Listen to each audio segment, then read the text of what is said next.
kit, kemudian kateter, Unicat, kemudian ada juga benang bedah Vetcril. Kemudian kami juga punya alat kesehatan yaitu hematologi darah dan kimia darah juga. Next slide, Mas.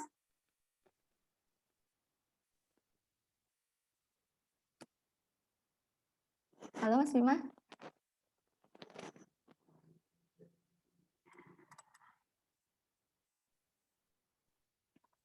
Di mana produk-produk dari TDV ini sudah lebih dari 1.000 customer yang menggunakannya, baik di kalangan dokter hewan, klinik hewan, instansi seperti puskeswan, dan pet shop sudah banyak yang memakai dan tersebar di seluruh kota di Indonesia. Jadi kalau misalnya para customer ingin mencari produk dari TDV, bisa mencari di klinik hewan ataupun dokter hewan terdekat, pasti sudah ada.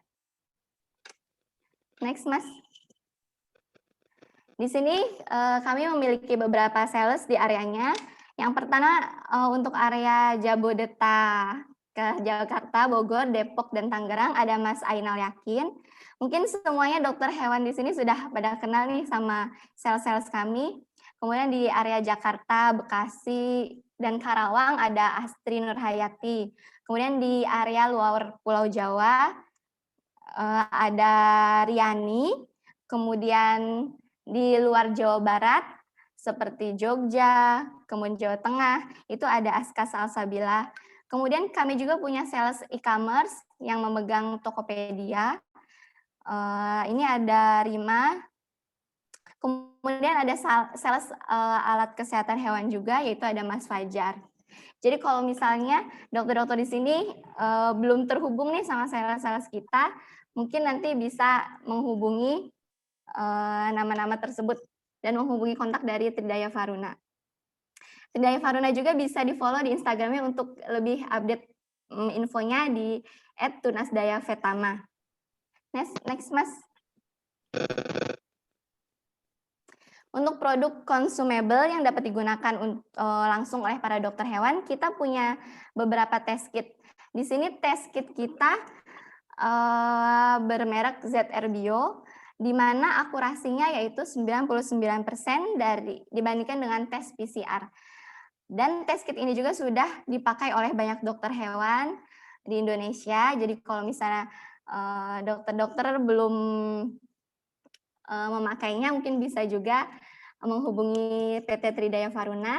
Kita punya rapid test seperti velin coronavirus yang tadi sudah dijelaskan Dokter Rizal. Kemudian ada juga FIP, ada panleukopenia virus juga. Kemudian ada toxoplasma. Ada juga untuk canine, ada canine distemper, canine parvovirus. Dan untuk Ehrlichia canis juga ada. Jadi kalau misalnya dokter mencari test kit, bisa langsung menghubungi PT Tridaya Faruna. Selain itu juga kita punya benang jahit, di mana ini benang jahit kita yaitu Vetcril. Vetcril ini dengan bahan polyglactin 910, yaitu kandungannya polyglycolic acid 90% dan 10%-nya itu laktit. Kemudian benang Vetcril kami ini juga ada coatingnya, di mana kita memiliki benang Vetcril ini dengan size dari 30 dan 20. Kemudian Vetcril ini juga benangnya atraumatik, jadi langsung menyambung dengan jarumnya. Di mana jarumnya juga ada yang reverse cutting atau segitiga dan round body atau bulat. Kemudian yang terakhir ada juga produk kami yaitu Unicat. Unicat ini merupakan kateter untuk kucing, di mana ukurannya kita punya 1,3 kali 130 cm. 130 mm panjangnya dan 1,0 kali 130 cm panjangnya. Mungkin cukup segitunya Mas Bima untuk menggantikan Mas Deden. Jadi kalau misalnya kolega dokter hewan semua ingin mencari produk-produk seperti test kit, Vetcril, dan Unicat, bisa langsung menghubungi PT Tridaya Faruna. Terima kasih. Oke, terima kasih untuk Dok Puspita. Mungkin lanjut untuk sesi berikutnya nih Balik. Kita sesi foto dulu ya sekarang. Foto dulu. Oke. Mungkin mau Mohon diganti dulu backgroundnya, dokter. Diaktifkan dulu ya videonya juga.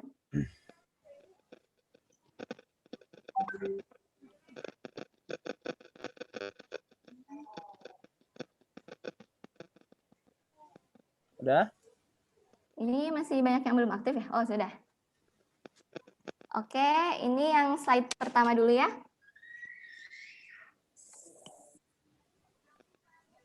Oke, masih ada, ditunggu. Ada juga yang belum aktif, masih mau bersiap-siap mungkin. Oke, Bentar. sudah ya. Kita senyum dulu. Yang slide pertama. 1, 2, 3. Sebentar, karena ini harus di cropping dulu di laptop saya.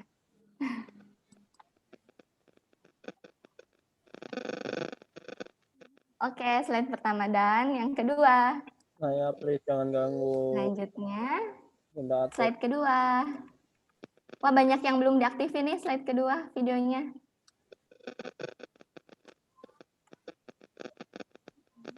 Nggak nyenggol-nyenggol juga. Ada Dokter Risna belum diaktifin ya. Sama bos semua. Dokter Jana juga. Tidak. Dokter Sri Utami juga belum. Pak Denny juga belum ya.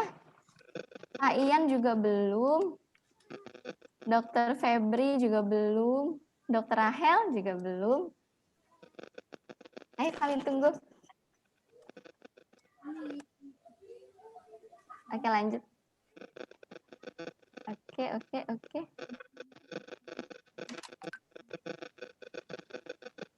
Lanjut ya, Dok. Senyum dulu. 1, 2, 3. Slide kedua.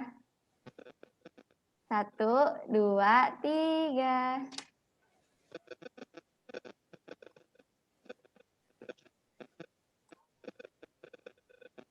Oke, slide ketiga. Slide keempat dan slide kelima mohon bersiap-siap untuk menyalakan videonya ya. Ini slide ketiga belum pada aktif videonya.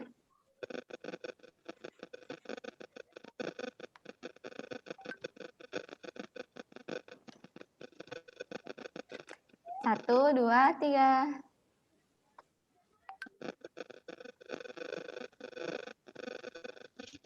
Slide keempat. Senyum.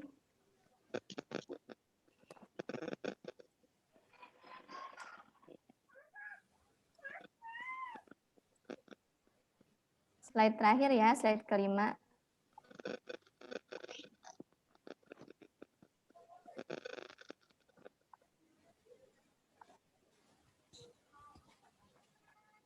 Oke, sudah. Terima kasih. Sudah selesai sesi fotonya. Selanjutnya, kami persilakan lagi kepada Dr. Rizal untuk melanjutkan materinya ya, Dok. Oke. Terima kasih semuanya. Ya. Oke, saya lanjut ya. Oke. Nah, ya. Saya lanjut ke slide berikutnya ya. Tadi sampai di saya flashback sedikit.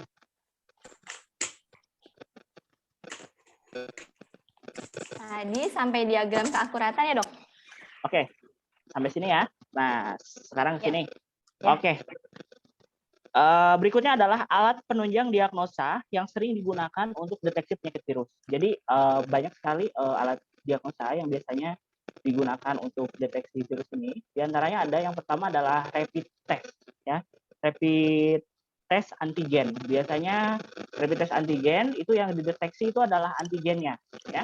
Terus yang kedua rapid test antibody. Biasanya itu yang dideteksi adalah antibodinya, ya. Di mana antibody ini biasanya yang dideteksi rapid test antibody ini ada yang mendeteksi IgG saja, ada juga yang IgG plus IgM secara umum ya. Ini rapid test ini kan sekarang lagi hit banget ya di zaman COVID sekarang ya, banyak sekali digunakan karena memang cepat dan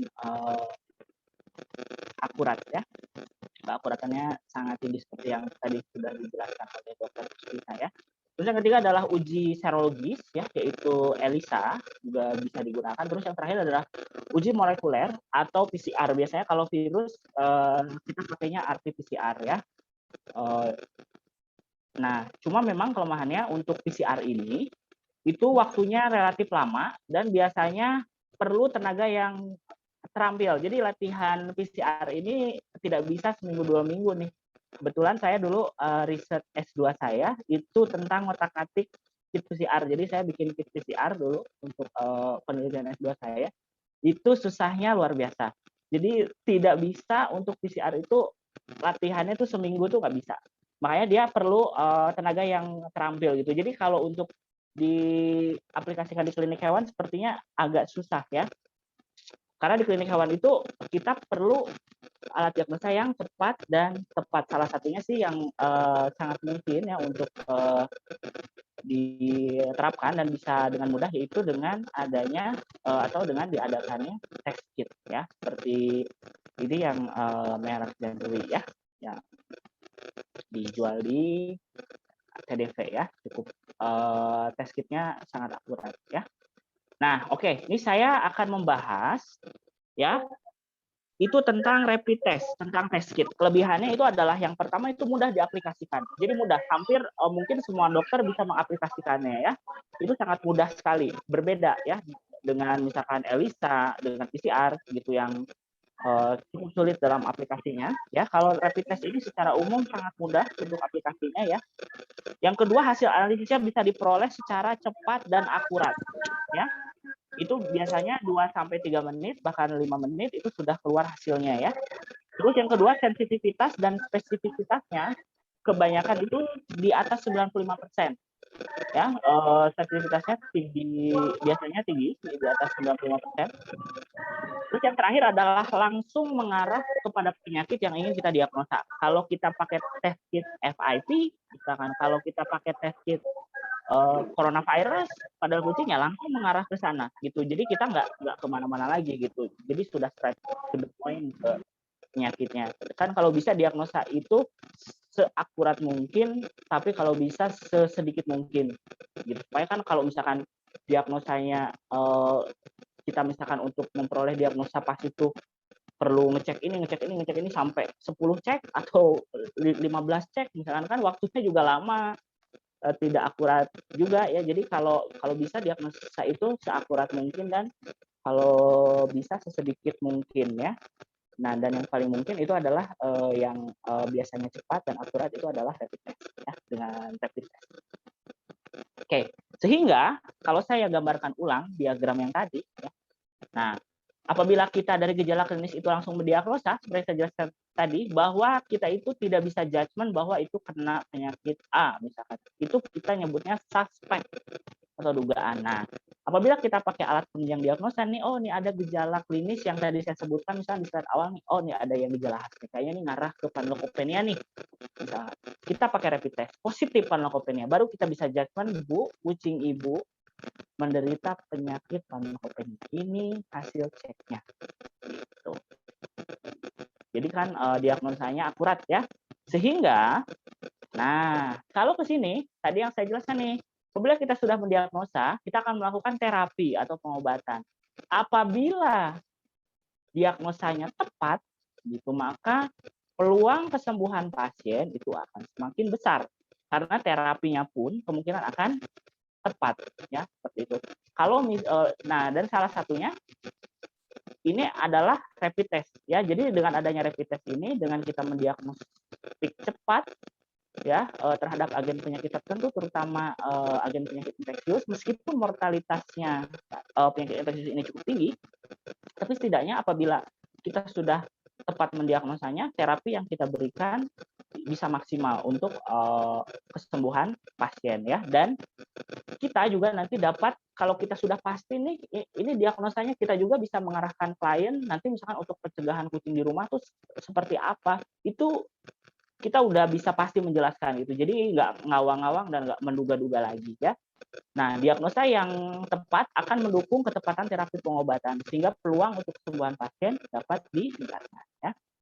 Oke, nah salah satu beberapa produk rapid test yang dijual di Indonesia. Nah, salah satunya ini yang TDV punya nih, itu dari Zenrui ya, di mana ini ada untuk feline infection peritonitis, canine parvovirus, canine parvovirus, feline parvovirus, terus canine distemper virus, ada juga feline coronavirus, ada untuk rabies, toxoplasma, dan Ehrlichia canis. Ya, ini di mana dia sensitivitas dan spesifisitasnya 99% ya, hampir mendekati PCR ya, bagus ya, sangat sensitif dan spesifik ya. Terus sampelnya bisa dari swab biasanya dari anus ya, bisa juga biasanya dari orofaring juga bisa ya. Terus sampelnya juga bisa darah, biasanya kalau darah itu yang antibody ya. Terus hasilnya cepat, mudah digunakan, harganya relatif murah ya apabila dibandingkan dengan cek PCR dan sebagainya. Terus ada yang antigen ya, tes kitnya ada juga yang antibody. Nah, seperti yang di sini kita lihat bukan untuk virus semua, ada juga toxoplasma untuk protozoa yang sudah saya jelaskan di seminar-seminar yang kemarin itu di Halovet dan Dr. B. Itu saya 3 kali memberikan tentang toxoplasma, bahwa rapid test ini sangat penting untuk diagnosa toxoplasma awal. Jadi untuk menentukan diagnosa selanjutnya tuh rapid test ini nih kuncinya ya, untuk langkah apa yang harus diambil untuk diagnosa konfirmasi selanjutnya. Biasanya kalau toxoplasma bisa 2 konfirmasi diagnosa setidaknya. Ya, ini rapid test ini adalah uji yang paling penting untuk diagnosa pertama untuk kita menduga ya. Kalau misalkan dokter-dokter pernah ikut seminar-seminar saya yang sebelumnya, ini sudah tahu pentingnya rapid test toxoplasma. Nah, di sini apabila membutuhkan nih rapid testnya bisa diorder di KDV ya. Ini rapid testnya bagus ya, saya juga pakai ya. Oke. Nah, sekarang cara melakukan penanganan pertama untuk penyakit virus yang dapat diinfokan kepada klien. Nih misalkan kita sudah mendiagnosa, atau misalkan hewan itu datang ke klinik kita, oh ini secara test kit positif nih virus. Nah, atau tiba-tiba klien, nah setelah itu kita diagnosa virus, hewan yang terkena virus, tiba-tiba setelah kucing itu dirawat di klinik, kliennya pulang, kliennya nelfon lagi, dok kucing saya yang satu lagi gejalanya sama nih. Apa yang harus dilakukan? Langkah pertama sebelum dilakukan apapun dan sebelum dibawa ke dokter hewan itu adalah isolasi. Jadi pisahkan kucingnya, isolasi dari yang lain. Biasanya kan klien juga memelihara kucing tidak satu ya, kebanyakan ada yang punya 2, ada yang punya 3, ada yang punya 5. Memang kelemahannya kalau punya banyak seperti itu, satu kena bisa kena semua ya. Yang pertama kita harus edukasi terhadap klien adalah isolasi dulu, Bu. Pisah dari yang lain karena takutnya nyebar ya. Oke. Terus yang kedua, sebelum dibawa ke dokter hewan, boleh kalau ada gejala muntah dan diare, kita suggest kepada klien, pakailah cairan atau pengganti ion-ion atau cairan elektrolit pada tubuh agar kucing tidak dehidrasi. Contohnya yang biasanya saya pakai adalah Phenylite atau enggak Pedialyte yang tidak berasa ya, yang plain. Itu biasanya dikasih 3-10 ml per 3-4 jam. Karena kucing itu kalau sudah dehidrasi itu susah sekali untuk menanggulangi dehidrasinya. Kalau sudah drop banget dehidrasinya, kucing itu termasuk hewan yang susah untuk penanganan apabila sudah dehidrasi. Oleh karena itu biasa kalau belum sempat misalkan dibawa ke dokter hewan, dok saya bisa bawanya besok, kucing saya muntah-muntah nih malam ini gimana? Ya udah isolasi dulu, kasih pengganti cairan sedikit-sedikit, jangan terlalu banyak, asal masuk sedikit-sedikit tapi sering, misal per setengah jam atau per 1 jam misalkan 2-3 mili, it's okay. Asal ngasihnya sedikit-sedikit. Karena kalau langsung ngasihnya banyak, takutnya muntah ya. Oke. Nah, terus edukasi pada klien tentang edukasi terhadap klien tentang penanganan dan pencegahan penyakit virus. Apa yang harus kita edukasikan kepada klien sebagai dokter? Yang pertama adalah tekankan bahwa penyakit virus itu sangat mematikan kalau menginfeksi. Jadi kita itu harus menjelaskan kepada klien, Bu, jangan sampai kucingnya kena virus, harus dijaga. Karena kalau kucing itu sudah kena virus, itu sangat berbahaya. Itu kita harus menekankan kepada klien bahwa kucing itu, kalau virus itu sangat mematikan. Dan memang kenyataannya seperti itu. Ya. Nah, dan sangat cepat menular. Apabila satu udah kena, bisa kena semua. Gitu. Itu kita harus tekankan bahwa virus itu berbahaya dan menularnya sangat cepat. Terus yang kedua, sarankan melakukan rawat inap di klinik pada hewan yang terinfeksi. Kenapa? karena untuk mendapatkan perawatan intensif dan meminimalisir penularan. Kalau misalkan dibawa ke rumah, itu sangat beresiko. Kenapa? Karena beberapa virus dapat ditularkan lewat udara juga. Salah satunya rhinotracheosis, itu bisa lewat udara. Ya. Dan yang paling bahaya adalah kebanyakan penular virus itu adalah diri kita. Misalkan nih kliennya sendiri. Misalkan habis ngurus hewan yang kena virus, lupa cuci tangan, virusnya udah nempel-nempel di baju, di tangan, ngurus hewan yang sehat, ketularan. Gitu. Jadi kita sarankan sebagai dokter apabila sudah positif, sudah pasti kena virus, kita sarankan untuk rawat di klinik. Ya, kita harus menyarankan, kita harus menjelaskan, Bu, kalau dirawat di rumah itu resikonya besar sekali, takutnya nyebar ke yang lain. Karena kalau nyebar ke yang lain sangat mematikan. Ibu kena semua, itu bisa fatal akibatnya. Begitu ya. Jadi disarankan dirawat ya. Nah, terus pencegahannya, kita juga harus selain menyarankan dirawat, kita juga tidak boleh langsung melepas tangan begitu saja. Jadi kita harus menjelaskan bagaimana cara pencegahan ini, apa yang harus dilakukan sama klien itu di rumah. Ya. Apalagi kalau kucingnya banyak. Biasanya kalau satu sudah terinfeksi, semuanya juga kita anggap. Apalagi mereka makan bareng, tidur bareng, misalkan. Ya, seperti itu.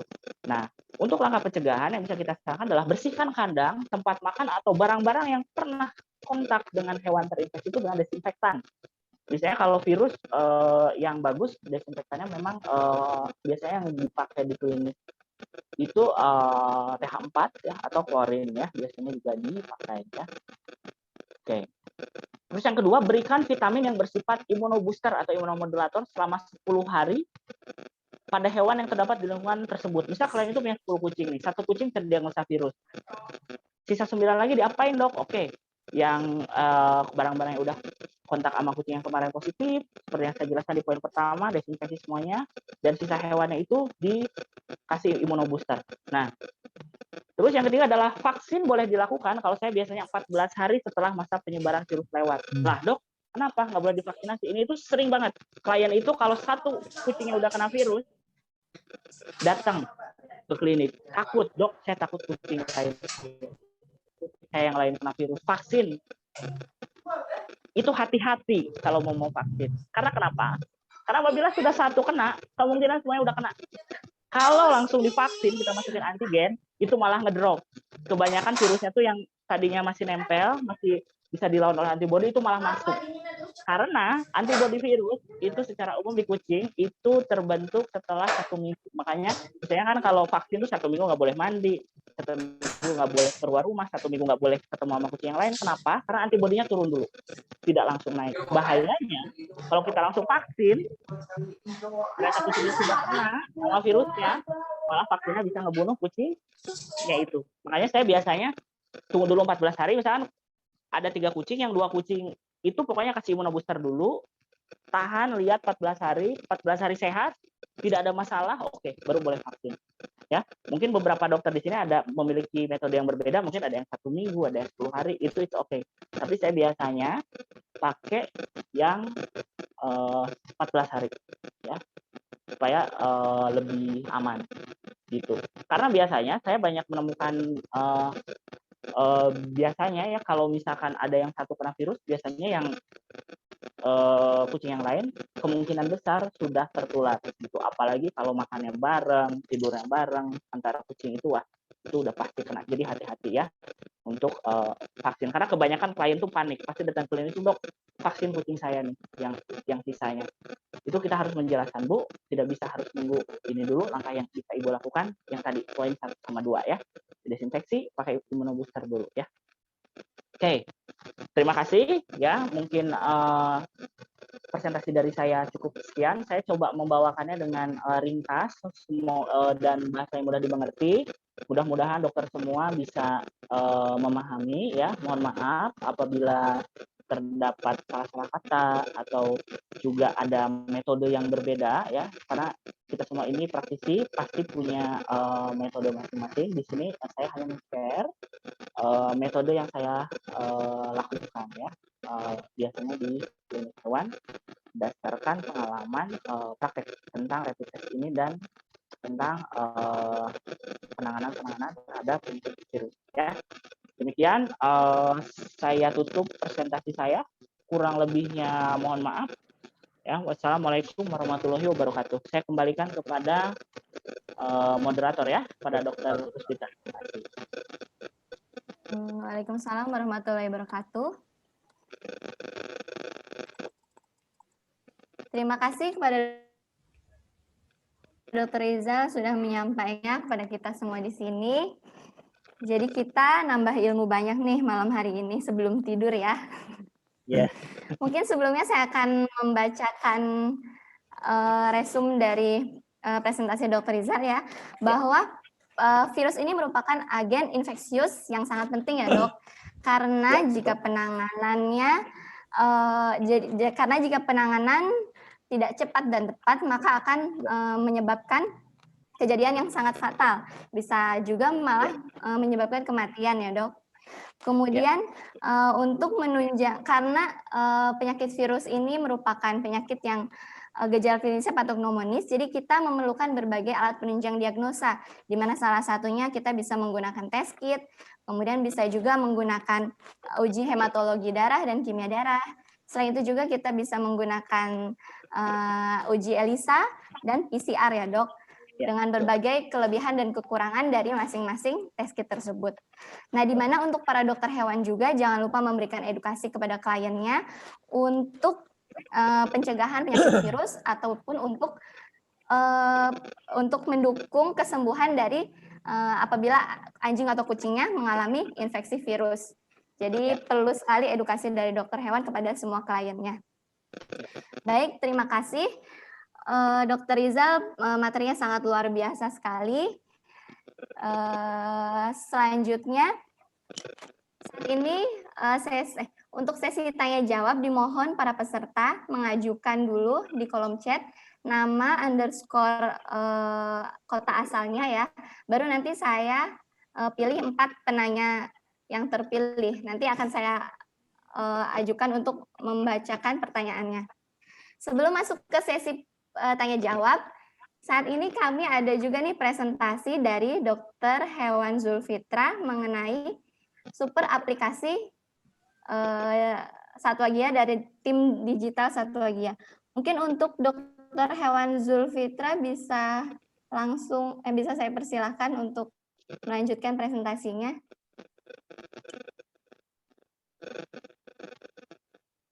Nanti kalau misalnya ada para peserta yang ingin bertanya mengenai super aplikasi ini juga bisa langsung diajukan kepada Dr. Zulfitra. Terima kasih. Waktu dan tempat saya persilahkan ya dok.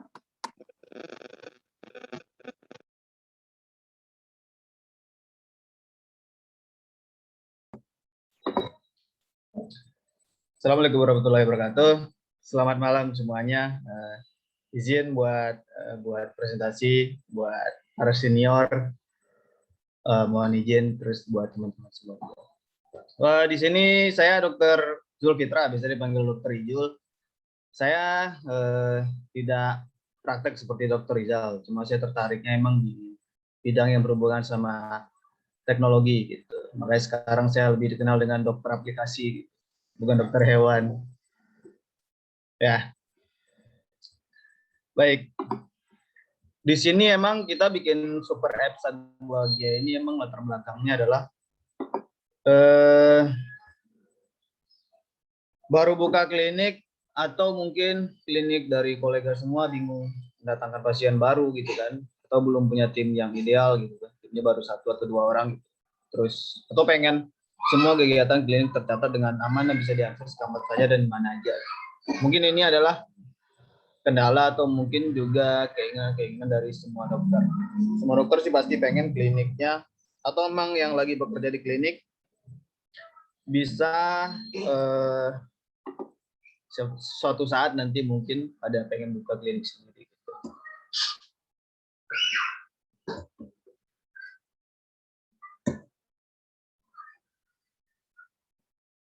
Sebentar.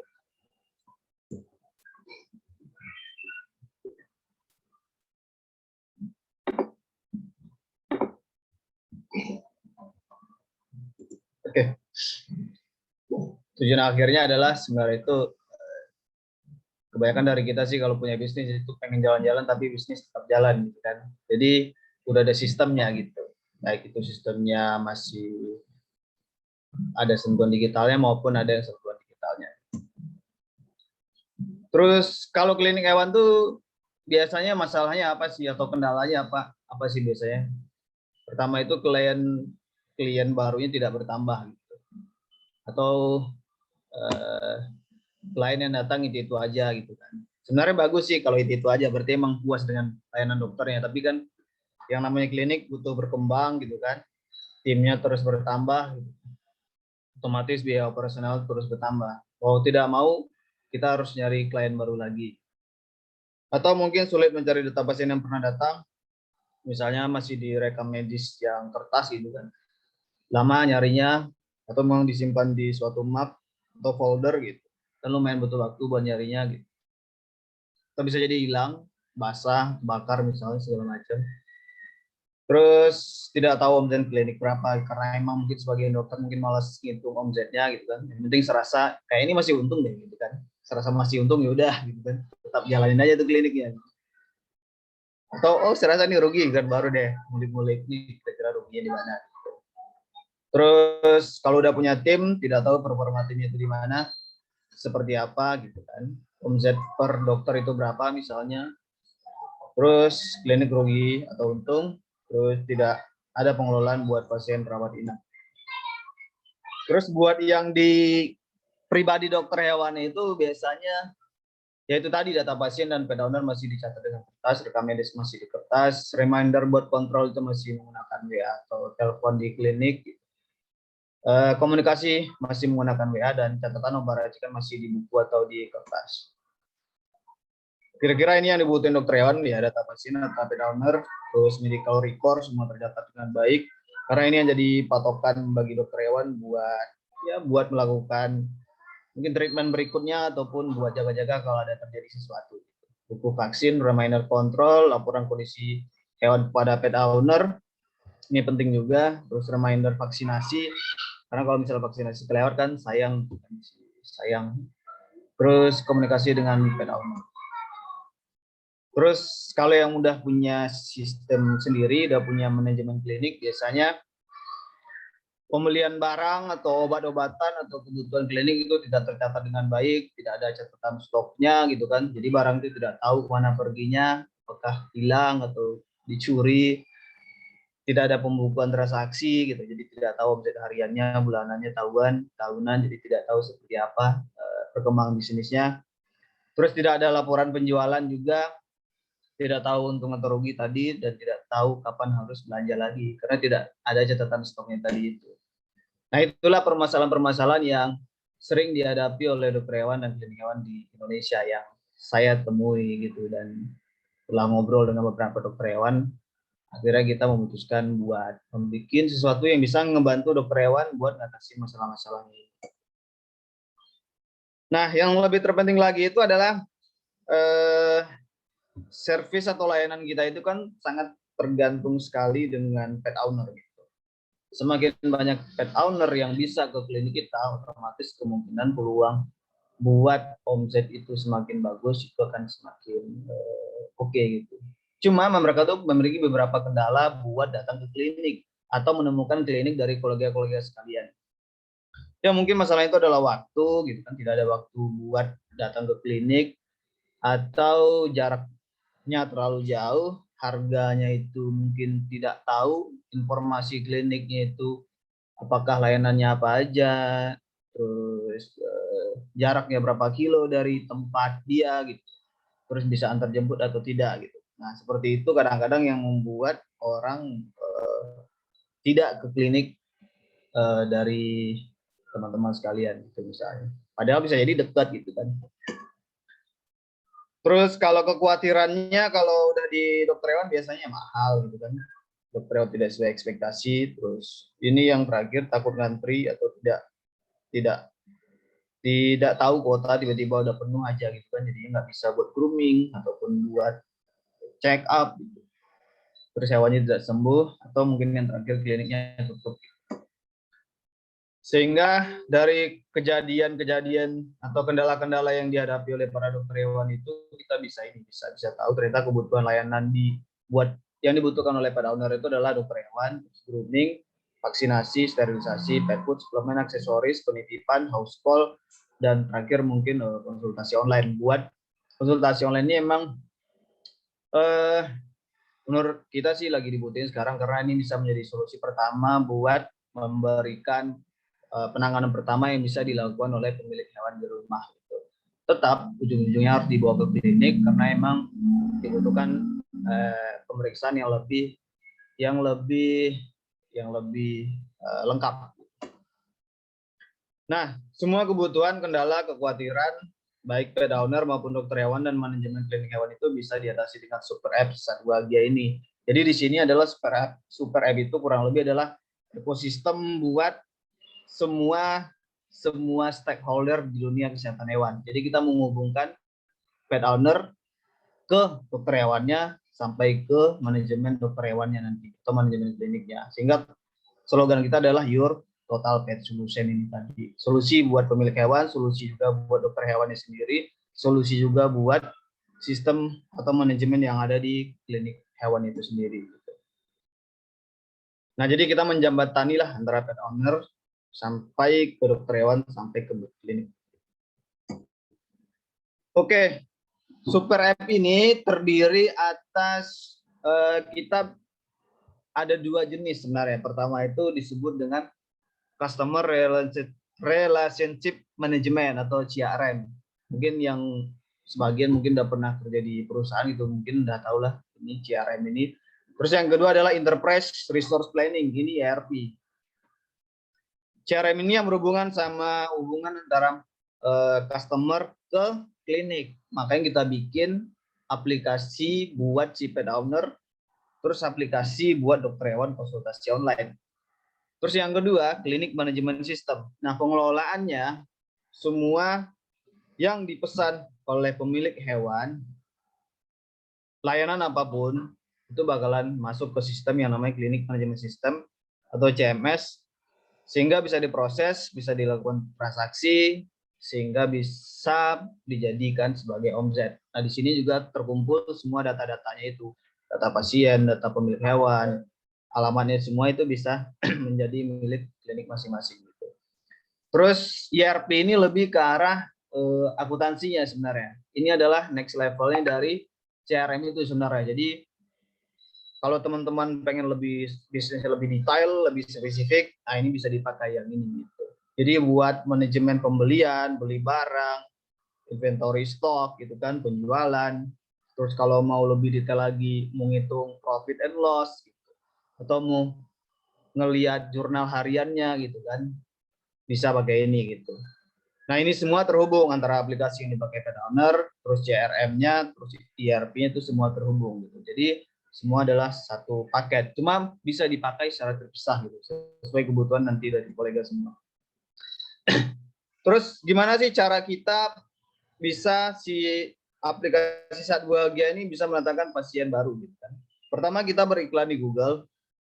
Jadi orang emang ketika ketik dokter hewan gitu kan, yang muncul adalah si aplikasi Satwagia ini gitu kan. Nanti orangnya kita arahin buat pertama bisa jadi dia booking buat ke dokter hewan, bisa jadi juga dia konsultasi online gitu. Dia konsultasi online nanti bakalan disambut oleh dokter hewan yang menjadi merchant kita. Nanti bakalan saya jelasin peluang-peluang menjadi dokter hewan merchant Satwagia.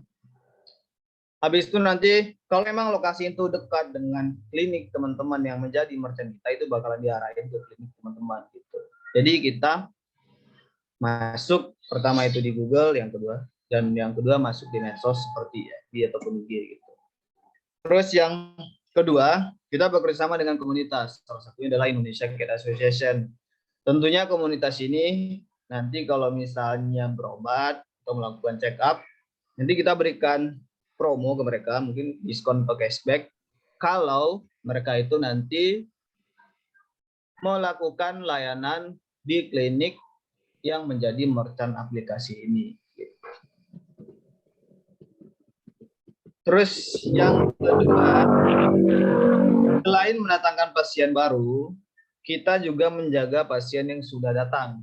Dan bagaimana cara C1AG melakukan? Yang pertama itu kita memberikan poin setiap transaksi, setiap kegiatan, aktivitas yang dilakukan di dalam aplikasi. Nah, poin ini nanti bisa dibelanjakan klinik kolega semuanya. Terus yang kedua, kita melakukan juga rutin notifikasi buat pengingat, misalnya kayak pengingat vaksin tadi, buat kasih tahu kalau ada promo atau ada sesuatu yang bisa digunakan oleh si pemilik hewan.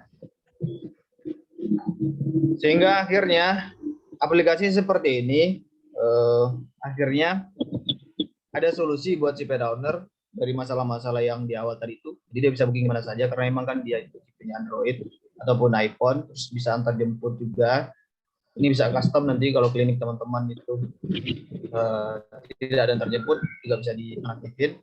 Ada 9 layanan utama, ada nomor antriannya, ada kuota antriannya, ada informasi jadwal buka untuk klinik, ada daftar klinik terdekat juga. Jadi ya bakalan munculin klinik terdekat, bisa konsultasi online, harga terjangkau, dan bisa house call juga. Nah, fitur ini nanti bisa sesuai kebutuhan dari teman-teman semuanya. Fiturnya ya seperti ini. Jadi kayak yang di sini itu adalah daftar outlet yang ini yang bakalan dekat sama lokasi yang si alamat ini, alamat pemilik hewannya. Terus dia bisa antar jemput atau bisa datang ke outlet. Di sini ada kuota hariannya juga sesuai tanggalnya. Nah, solusi buat dokter hewan yaitu tadi, di setiap pemeriksaan itu nanti setelah orang itu booking, nanti bakalan masuk ke sistem CMS tadi itu, nanti bakalan ada pemeriksaan. Nah, pemeriksaan ini bakal jadi medical record, dan medical record ini akan menjadi data dari teman-teman semuanya. Dan ada reminder untuk kontrol juga, terus ada fitur buat bikin obat racikan juga.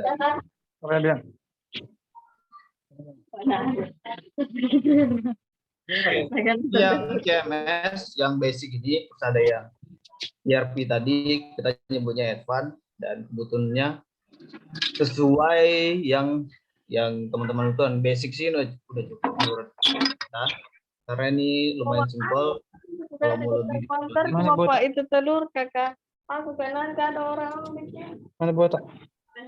yang basic sudah dapat database pet owner, pet, tidak perlu konfirmasi lagi ke admin buat booking atau pembayaran gitu kan. Terus sebaran pet owner teman-teman bakalan tahu juga kan punya alamatnya. Terus data jenis hewan, ras, kasus, segala macam, data performa layanan klinik juga bisa tahu. Terus yang terpenting adalah akses unlimited user dan jumlah kliniknya. Jadi kalau yang punya kliniknya misalnya lebih dari 1, terus karyawannya misalnya banyak gitu, nah tetap bisa pakai ini. Kalau yang advance nanti semua tercatat, semua pembelian, penjualan, stok, perhitungan gaji bonus, database supplier, karyawan, pet owner, semua yang berhubungan sama bisnis teman-teman, bisnis klinik nanti bakalan tercatat di sistem ini semua gitu kan. Dan tentunya juga unlimited user dan unlimited klinik juga. Nah, ini tim di klinik biasanya role-nya itu karyawan, para vet, admin atau kasir, groomer, delivery guy. Ini bisa kita akomodir semua. Masing-masing ini ada peranannya masing-masing. Atau mungkin kalau nanti misalnya kondisinya belum terlalu banyak tim, role-role ini bisa digabung di sistem Super App Satwagia ini. Cara kerjanya kurang lebih kayak gini, dia booking dari sini atau pendaftaran dari sini, dia bakalan masuk ke sini, ini dari HP si pet owner, ini di bagian klinik, di bagian administrasi, ini di bagian dokternya nanti yang buat pemeriksaan, terus ini yang pembayaran balik lagi ke admin. Nah, di sini terakhir yang ibaratnya sini dapurnya lah, detailnya ada di sini semua.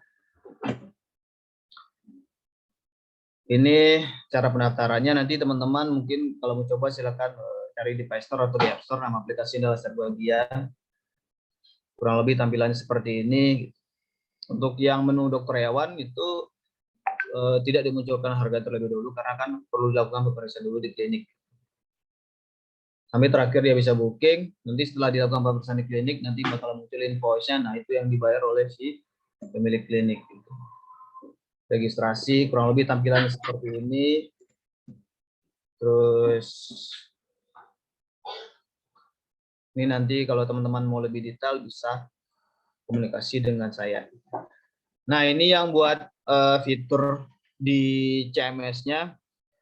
atau klinik manajemen sistemnya, ini yang menjadi reminder. Jadi tim dokter nanti bakalan wajib isi tanggal kembalinya sama layanan ininya, sehingga nanti orang bisa datang kembali ke klinik dari reminder itu tadi. Jadi tidak perlu repot-repot lagi buat nyari-nyari misalnya di WA gitu. Oh, owner ini belum divaksin, oh, owner ini belum grooming lagi gitu kan. Karena emang udah di-set dari awal tanggal kembalinya itu tanggal berapa. Jadi reminder ini bakal muncul di aplikasi itu sehari sebelum layanan dilakukan. Terus yang kedua, ini ada bagian obat racikan. Jadi kalau misalnya yang kan obat racikan itu bisa macam-macam, bisa nyampurin berbagai macam obat. Nah, di sini bisa nih teman-teman di medical record-nya lebih kita bikin detail, mulai dari berat badan hewan, dosis selama pengobatan, frekuensi pengobatan, terus total dosis pemberiannya. Jadi ini buat catatan teman-teman di medical record-nya nanti. Terus rawat inap. Rawat inap di aplikasi ini dia bisa masuk dari berbagai, kita bikin fleksibel. Rawat inap itu kan biasanya kalau di klinik itu emang dia dipoli dulu, habis itu nanti dia emang kalau emang harus dirawat inap bakalan dirujuk ke rawat inap. Nah, kalau yang di sini kalau yang punya lebih dari satu klinik, pasien ini bisa dirujuk ke klinik yang lainnya gitu, ke klinik yang masih dalam satu grup gitu. Jadi tinggal dipencet tombol ini, nanti pasiennya bakalan pindah, terus juga transaksinya juga bakalan pindah juga ke klinik yang dirujuk itu tadi gitu kan. Cuma di kita bisa juga orang itu nanti biasanya kalau di rawat inap itu kan ada sistem deposit. Nah, deposit ini biasanya bisa dibayar di klinik mana aja gitu kan. Bisa di klinik yang pertama, bisa di klinik yang kedua. Terus nanti setelah bayar deposit nanti kan ada proses rawat inap. Nah, setelah proses rawat inap itu kan nanti baru ketahuan nanti depositnya ini apakah berlebih atau berkurang. Nah, kalau berlebih bisa dikembalikan. Kalau kurang berarti nanti ditambahin sama si pemilik hewan. Nah, di aplikasi ini karena merujuk ke dua klinik. Dokter, waktunya 5 menit lagi ya, Dok? Ya, karena merujuk ke dua klinik, jadi bisa dibayar di mana aja. Pembayaran kekurangan deposit bisa di klinik awal ataupun di klinik akhir gitu. Terus ini ada juga di form pemeriksaan rawat inap kondisi. Nah, kondisi ini bakalan di-report ke customer nanti. Jadi customer udah tahu kondisi hewannya seperti apa. Terus kalau pengen lihat laporan bisa di sistem yang CMS. Ini yang basic gitu kan, pengen lihat laporan jumlah customer-nya berapa, saldonya berapa, omset hari ini berapa, omset seminggu ini berapa, bulan ini berapa, tahun ini berapa.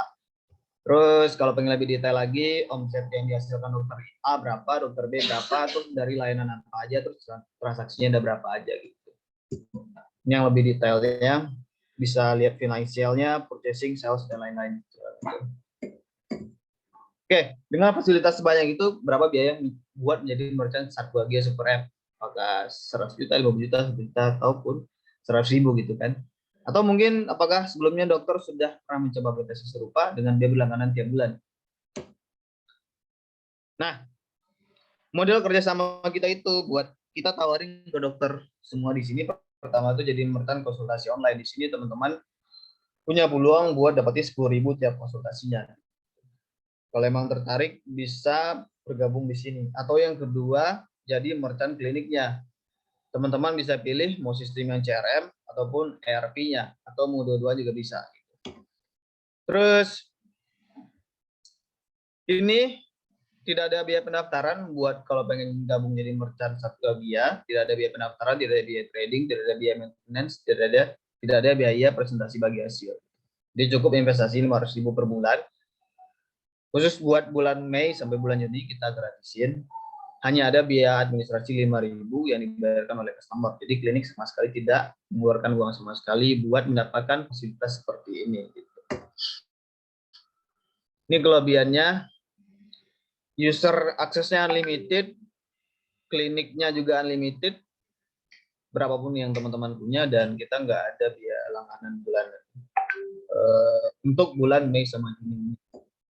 Ini testimoninya, pengalaman dari dokter sebelum pakai kertas medical record. Habis itu coba pakai ini, akhirnya ngerasa lebih terbantu. Terus ada juga Ilham, marketing klinik, dia merasa termudahkan dengan ada sistem ini. Admin klinik juga termudahkan, terus juga promo termudahkan, delivery juga termudahkan, karena kita fasilitasi semua tim yang ada di klinik. Ini reviewnya. Terus bagian tertarik, silakan hubungi saya langsung aja di nomor ini 0857 9712 5932. Mungkin sekian dari saya, mohon maaf kalau banyak salah-salah kata. Assalamualaikum warahmatullahi wabarakatuh. Waalaikumsalam warahmatullahi wabarakatuh. Terima kasih Dr. Zul untuk materinya, untuk presentasi Super Apps-nya. Untuk para peserta, jika ingin mengajukan pertanyaan berkaitan dengan Super Apps, bisa langsung diajukan di kolom chat.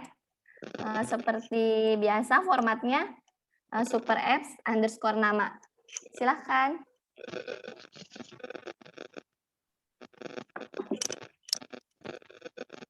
Kami tunggu pertanyaannya.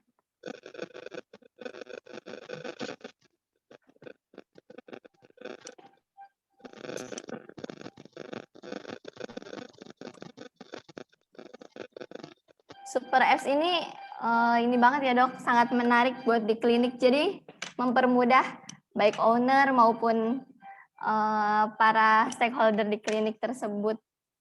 Jadi memang sangat dibutuhkan untuk di klinik saat ini.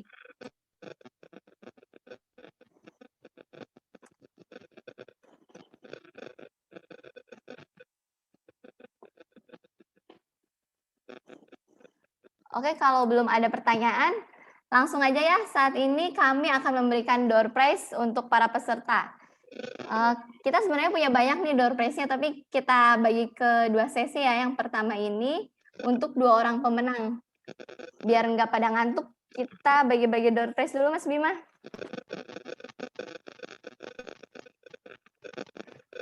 Nanti di sini akan muncul namanya ya. Setelah itu akan mendapatkan hadiah menarik dari PT Tridaya Faruna. Sudah mulai Mas Bima?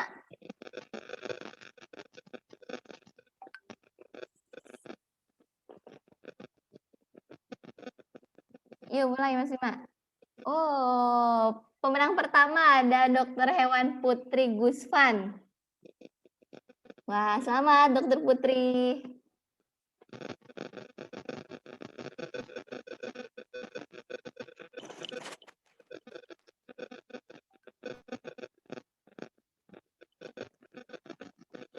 Untuk yang kedua, ayo Mas. Wah, Dia Ulfa, Dokter Hewan Dia Ulfa. Selamat dokter. Kami sudah menyiapkan bingkisan menarik untuk door prize-nya. Jadi nanti dimohon untuk konfirmasi kehadirannya ya di sini. Untuk para pemenang door prize. Oke, sesi selanjutnya. Apakah ada yang ingin ditanyakan dari presentasi dari Super Apps tadi?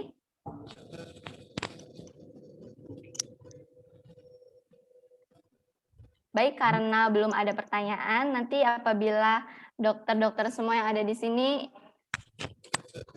ingin menanyakan mengenai Super Apps, bisa langsung menghubungi Dr. Zulfitra.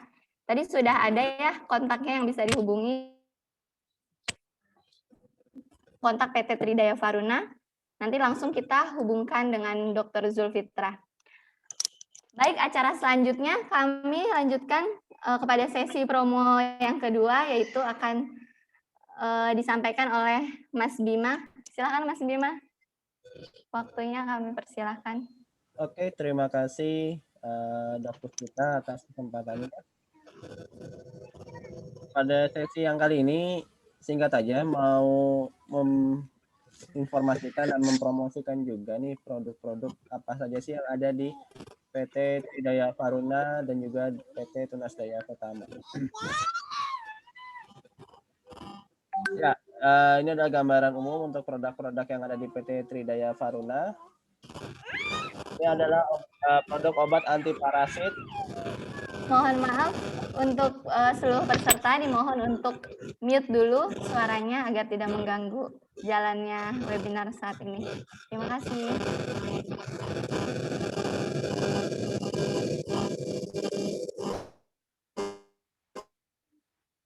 Ya, kita lanjut lagi. Ini ada produk obat anti parasit dari PT Tridaya Faruna. Mungkin yang untuk yang pertama, Vetotic sudah sangat familiar ya di kalangan dokter hewan ataupun klinik hewan, termasuk di pet shop juga. Vetotic ini ampuh untuk atasi ear mites. Terus yang kedua adalah Scabivar, yaitu adalah obat skabies. Cocok juga untuk digunakan pada kucing, bisa digunakan untuk kelinci. Yang ketiga adalah Mektivar. Mektivar ini adalah obat untuk ekto dan endoparasit, di mana Mektivar juga ampuh mengatasi serangan dari kutu, tungau, pinjal, caplak, dan juga sampai ke bilatung. Mektivar bisa atasi untuk kutu, pinjal, caplak, dan juga untuk cacing yang ada di dalam usus ataupun perut si kucing atau anjingnya. Terus untuk Adex itu adalah obat untuk Demodex, dia ampuh untuk satu spot dan sistemik. Terus lanjut ada di sini obat mandi kutu untuk Deltamed. Jadi di Deltamed ini adalah ampuh untuk atasi kutu, pinjal, caplak, tungau, dan bilatung, dan dapat digunakan untuk desain faksi, kandang, litter box, sofa, karpet yang ada di rumah juga. Jadi ini juga bisa untuk membersihkan kandangnya ataupun mungkin sofa atau lantai ataupun karpet yang di rumah yang sering jadi tempat tidur si kucing atau anjingnya. Lanjut ada shampoo kutu dan daily. Di sini adalah Fresh Clean mereknya. Jadi dia adalah shampoo pengganti grooming untuk di rumah. Jadi bisa membantu pet owners lebih mudah untuk memandikan kucing atau anjingnya di rumah, dan juga ampuh untuk atasi kutu, pinjal, caplak yang sangat mirip dengan menggunakan shampoo pada umumnya. Lanjut ada produk suplemen dan multivitamin. Di sini ada 4 produk. Yang pertama ada Fish Plus, dia adalah minyak ikan untuk atasi rambut rontok dan mencegah kebotakan pada hewan. Terus juga ada Probiovar, ini ada probiotik herbal yang juga yang sangat baik untuk pencernaan karena juga memiliki probiotik dan juga asam amino. Terus ada susu untuk kucing yaitu Milkivar, membantu menutrisi kitten yang sulit menyusui pada indukan. Terus ada juga prebiotik herbal yaitu Herbafit, memberikan daya tahan tubuh terbaik dan mencegah kotoran bau menyengat. Jadi dia membantu menstimulasi agar pencernaan juga sehat sama dengan untuk probiotiknya. Terus yang terakhir ini adalah alat kesehatan hewan dari PT Tridaya Faruna, ada Sinotinker yaitu adalah untuk alat hematologi darah, dan juga ada Fujifilm Drychem NX 500 itu adalah alat kimia darah. Terima kasih untuk Dok Puspita, silahkan dilanjutkan kembali.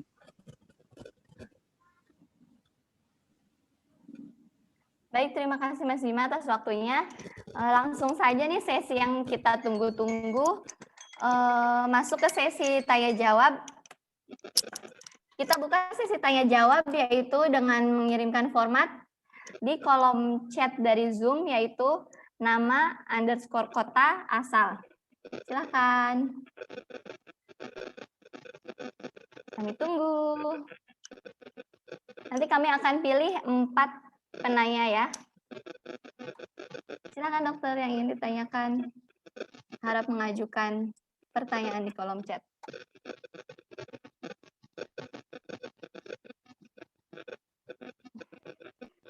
Mas Bima, setelah ini masih ada door prize lagi nggak ya?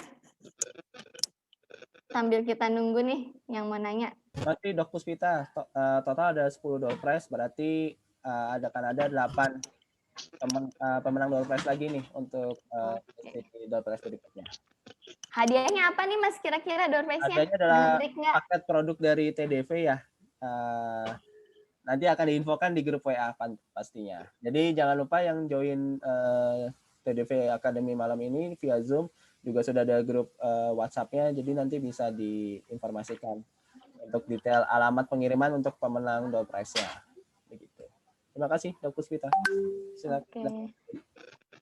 Yuk kita pilih-pilih.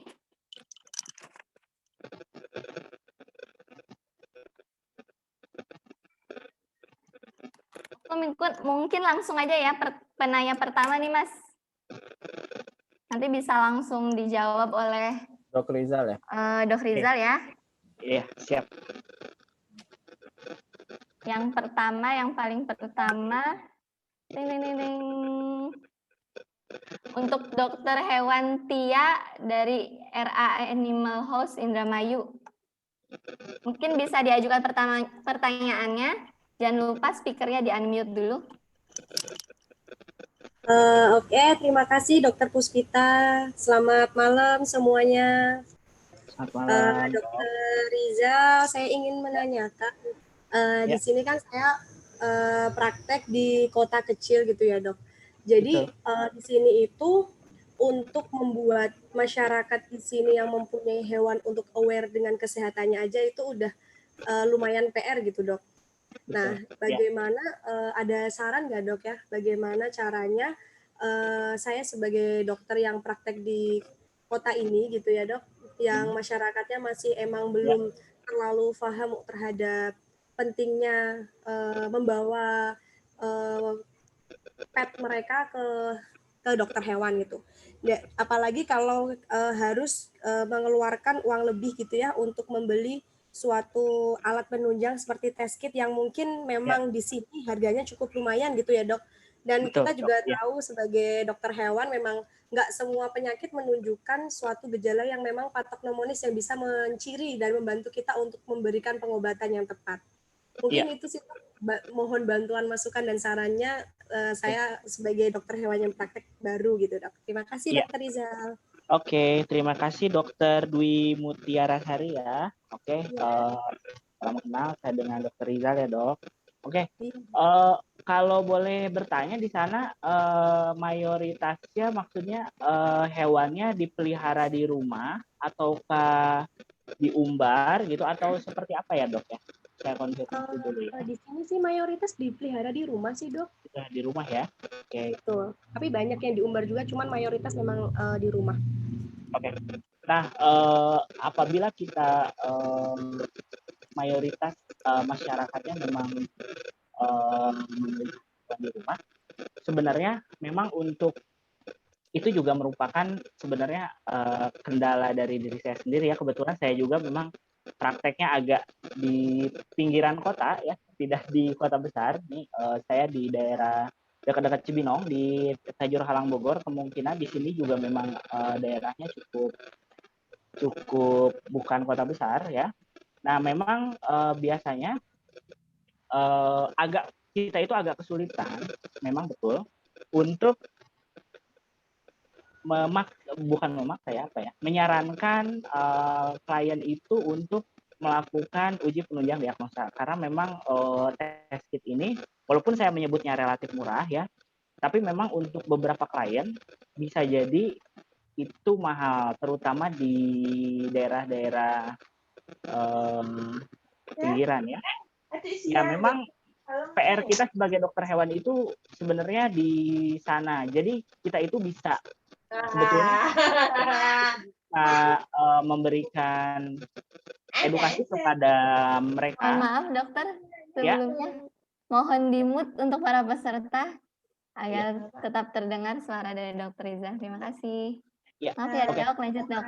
Ya, kalau misalkan cara yang saya lakukan di sini, biasanya untuk mengedukasi klien kita, kalau yang saya lakukan, itu saya membentuk seperti grup WhatsApp gitu ya, dan saya kumpulkan klien-klien saya yang di sini atau yang punya hewan di daerah saya, ya, saya kumpulin nomornya tuh, saya bikin grup WhatsApp. Nah, dan di grup WhatsApp itu saya tiap hari melakukan edukasi kepada mereka, misalkan dengan melakukan posting tentang pentingnya penyakit virus, tentunya dengan bahasa yang mudah dipahami oleh mereka gitu. Dan tiap hari juga misalkan saya biasanya sering posting tentang pentingnya obat cacing atau pentingnya vaksinasi atau gejala-gejala penyakit pada hewan yang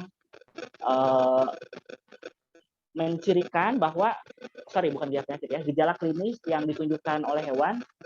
Apabila menunjukkan gejala klinis tersebut, itu harus dibawa ke dokter hewan. Nah, biasanya salah satu langkah yang pernah saya lakukan di daerah saya adalah seperti itu. Dok Rizal, dari mana kok bisa dapetin nomor-nomornya? Saya biasanya pas awal saya dari nol bikin klinik, dok, terus terang tuh saya iklan klinik saya di grup desa, kayak grup paguyuban gitu ya. Saya iklan bahwa saya bikin klinik, bagi siapapun yang konsultasi tentang hewan, silahkan WhatsApp ke nomor saya. Nah, dari sana kan dibaca orang tuh, masuklah WhatsApp ke nomor saya, konsultasi tentang hewannya. Nah, dari sana saya bentuk grup. Oke, saya kelola orang-orang itu, saya bentuk grup WhatsApp.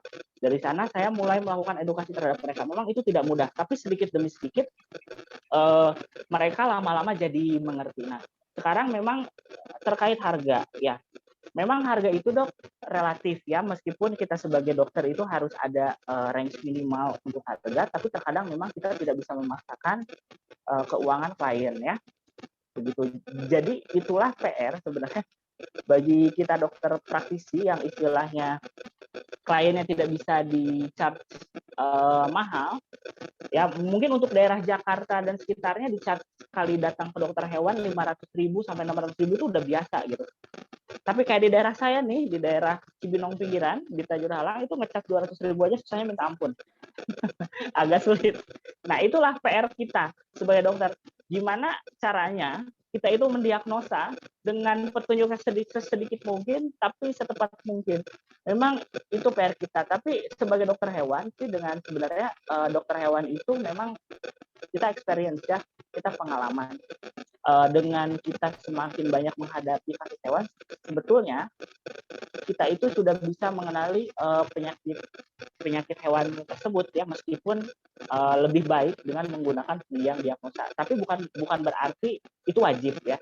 Lebih baik itu bukan berarti wajib. Kalau bisa klien yang mau, misalkan kita sudah mengedukasi dia, Bu, ini penting banget dilakukan penunjang diagnosa supaya obatnya lebih bagus, diagnosanya lebih tepat. Tapi misalkan ujung-ujungnya, dok, saya punya uang sekian. Nah, itulah PR kita di sana. Jadi kita harus bagaimanapun ya, kita nggak mungkin kan nyuruh dia pulang tanpa terapi apapun ya, seperti itu. Nah, itulah tuntutan kita, itulah problem yang saya hadapi ketika saya awal-awal praktek. Di daerah Ciamis, di sana juga agak susah untuk ngecat pasien mahal. Jadi memang saya dituntut untuk mendiagnosa dari gejala klinis gitu. Jadi gue tuh suspek gitu. Nah, tapi dengan seperti itu juga lama-lama kita memang bisa mengenali ya, makanya suka kadang ada jokes misalkan untuk di dokter hewan ini. Kalau udah puluh tahun praktek itu baru hewan itu datang tuh dokter hewan tuh udah tahu nih penyakitnya apa gitu. Itu tuh jokes, tapi mungkin juga betul. Karena memang sebenarnya kalau kita praktek di klinik hewan itu kebanyakan kan kasusnya tuh berulang.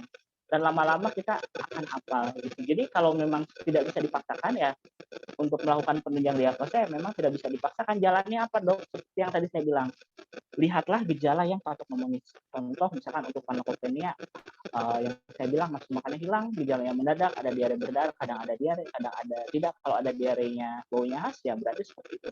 Kalau kalisi ada ulcer, misalkan kalau rinotrachetis, itu misalkan ada pembengkakan pada daerah trakea atau misalkan disertai keratitis dan sebagainya. Nah, itu adalah PR untuk kita, karena sebagai dokter ya kita harus dituntut harus bisa apapun keadaan kita, misalkan seterbatasnya pun kita, ya kita harus berusaha mendiagnosa secara tepat dan terapinya juga tepat gitu. Nah, itu jawaban saya untuk terkait diagnosanya. Nah, dan untuk melakukan edukasi terhadap klien, salah satu yang telah saya lakukan itu. Jadi saya kumpulkan nomor penduduk di sana yang melihara hewan, terus saya bentuk grup WhatsApp seperti itu dan saya melakukan edukasi terhadap mereka. Dan alhamdulillah cukup berhasil, dok. Yang tadinya juga penduduk di sekitar klinik saya itu kurang aware dengan hewannya. Sekarang saya mengelola grupnya itu mungkin sudah, saya buka klinik sudah hampir 1 tahun ya, dan dalam kurun waktu mungkin 6-7 bulan itu sudah mulai pada aware. Yang tadinya nggak mau bawa hewannya ke dokter hewan, lama-lama bawa gitu. Karena saya memperkenalkan ini di kucing ini ada penyakit yang ditularkan ke manusia apa ya. Tapi itu kenyataannya seperti itu. Lama-lama ya mereka menjadi istilahnya takut dalam tanda kutip. Aduh nih kalau misalkan saya nggak ngecek hewan saya sehat apa enggak, kalau hewan saya sakit itu bisa berbahaya juga untuk saya. Seperti itu Dok. Ya, mungkin seperti itu ya Dok Dwi Mutiara. Semoga dapat membantu ya Dok. Oke, terima kasih Dokter Rizal, jawabannya bagus. Terima kasih Dok, nanti saya coba terapin masukan yang Dokter Rizal berikan. Ya. Terima kasih banyak ya Dokter Rizal. Ya, sama-sama Dok. Baik, terima kasih Dokter Dwi Mutiara atas pertanyaannya dan jawabannya yang sangat luar biasa sekali. Sepertinya tidak ada kurangnya ya Dok dari jawabannya. Mudah-mudahan Dok. Amin. Selanjutnya saya sebutkan untuk penanya yang kedua ya. Ada Dokter Hewan Dani Wangsit Narendra dari Bandung Barat. Silakan Dokter Dani bisa di-on-kan. Oh ini ya. Suaranya. Assalamualaikum. Waalaikumsalam warahmatullahi wabarakatuh. Ya, terima kasih kesempatannya. Saya senang sekali nih bisa mengikuti seminar dari Dokter Rizal nih. Iya, sama-sama Dok. Bagus banget ini kalau menyampaikan materi, sangat kena gitu. Oh iya, terima kasih Dok. Ya Dok, ini saya ada satu pertanyaan Dok. Ya. Misalnya kita ambil contoh ini panleukopenia aja Dok. Ya. Misalnya kita dapat pasien, terus gejala klinisnya itu misalnya baru awal-awal Dok, misalnya salah satunya tadi yang tanda awalnya tidak mau makan gitu Dok. Ya. Nah, sedangkan kalau misalnya tes kit panle itu kan lewat antigennya tuh ngambilnya dari swab feses kan Dok ya? Iya, betul. Kalau menurut dokter, kira-kira berapa hari post infeksi awal yang paling efektif saat kita harus mengambil sampel tersebut Dok? Mungkin itu saja Dok. Terima kasih. Ya. Terima kasih Dokter Dani Wangsit Narendra ya. Saya akan coba menjawabnya berdasarkan experience saya juga. Pertanyaannya bagus sekali ya. Nah, memang secara umum panleukopenia itu bisa dideteksi dari anus ya. Itu biasanya 3-4 hari post infeksi. Biasanya itu virusnya banyak. Kalau di swab dari anus. Tapi saya pernah coba Dok. Ini sebenarnya saya nggak pernah baca protokol tes itu secara detail, bisa atau tidak ya. Tapi saya sering kali untuk infeksi awal, saya nge-swab tuh dari orofaring. Jadi saya masukin tuh si swabbingnya ke mulut sampai agak dalam sedikit, seperti swab agak dalam lah sedikit. Biasanya virusnya masih di atas Dok, kalau masih awal-awal. Itu kalau hasilnya positif Dok. Saya juga biasanya swab panleukopenia itu 2 kali. Awalnya itu dari atas dulu, dari orofaring 2 kali, saya masukin ke diluennya. Terus baru dari belakang 2 kali, masukin ke diluennya. Biasanya hasilnya lebih akurat. Itu saya pernah coba di satu kucing. Oke, saya pakai 2 nih. Saya dari belakang aja. Saya swab dari belakang. Terus saya tetes, itu negatif hasilnya Dok. Tapi saya coba dari depan saja. Terus saya swab, saya coba lagi di tes kit kedua itu positif. Dan saya coba dua-duanya positif. Jadi saya kalau nge-swab selalu lebih dari 2 sampling, dari depan, dari orofaring, dan dari belakang. Sebenarnya kan prinsipnya tes kit itu gini. Kalau deteksi antigen, yang ada deteksi itu antigennya. Jadi yang di-clot di tes kitnya itu adalah ada antibody, ada pewarna, sama nanti zatnya itu antigennya itu dihantar oleh buffer. Kan gampangnya gitu ya. Nah, jadi PR kita adalah gimana caranya kita dapetin antigen. Gitu kan ya mudahnya ya. Nah, antigennya itu kebanyakan kalau baru awal, panleukopenia itu dia awal-awal ketika masuk dari orofaring misalnya nih, dari sini dia nggak langsung masuk ke saluran pencernaan Dok.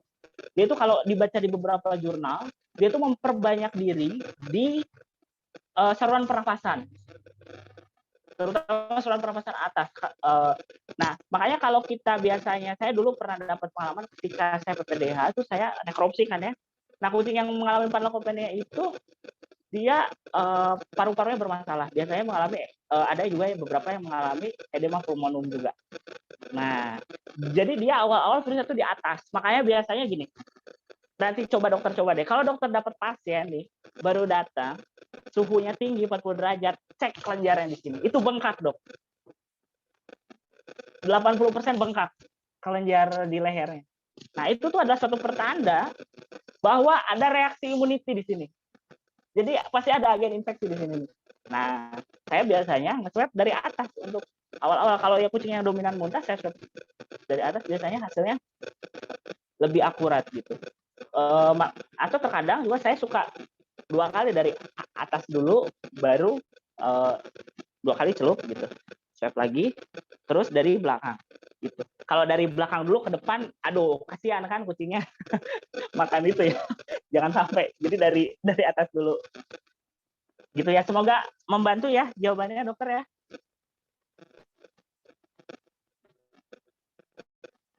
Oke, mungkin bisa di unmute. Terima kasih banyak dokter, sangat jelas banget penjelasannya. Ya. Oke, Dok. Assalamualaikum warahmatullahi wabarakatuh. Ya, waalaikumsalam warahmatullahi wabarakatuh. Terima kasih untuk Dokter Rizal dan terima kasih juga untuk Dokter Dani. Jadi jangan sampai salah, tapi ya Dok, swabnya dari orofaring dulu, baru dari belakang ya Dok, jangan dibalik-balik. Iya, kasihan kucingnya Dok. Oke, siap dokter. Ini juga pengetahuan baru saya nih, nanti bisa untuk info ke customer yang lainnya.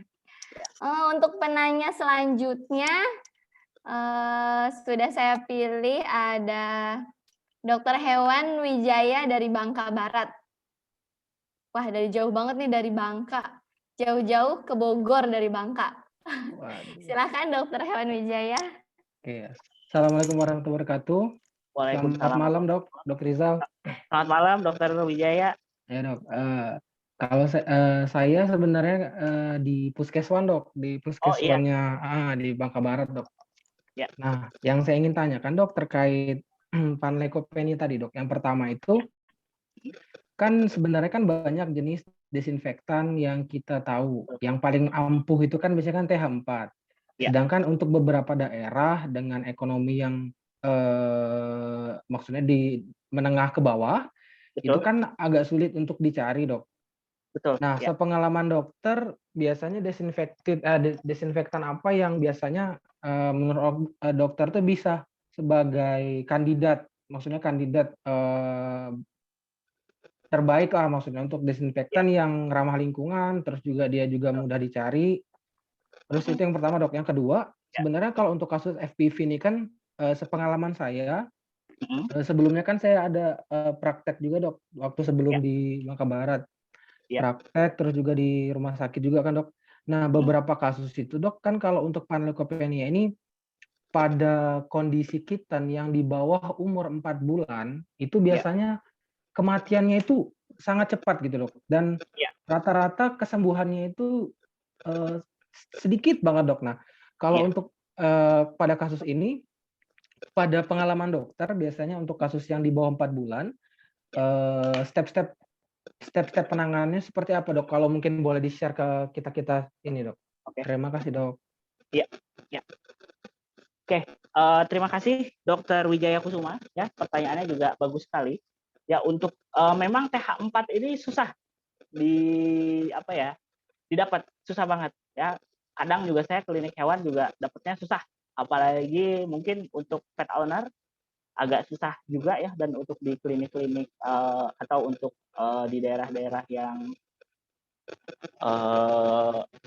agak terpencil juga susah untuk dapatnya. Sepengalaman saya Dok, yang paling mudah kan itu sebenarnya virus itu secara umum ya, meskipun tidak semua, tetapi virus kucing ini secara umum itu envelope-nya itu rusak sama klorin Dok. Nah, makanya saya biasanya itu pakai klorin. Nah, biasanya yang paling gampang Dok, emang klorin gampang mendapatinya, gampang Dok, cari aja pemutih pakaian, Biclean itu lebih mudah. Makanya pas awal-awal corona muncul, Biclean itu menghilang dari peredaran. Saya nyari di warung aja nggak ada, karena orang-orang tuh pada beli Baiklin, Dok.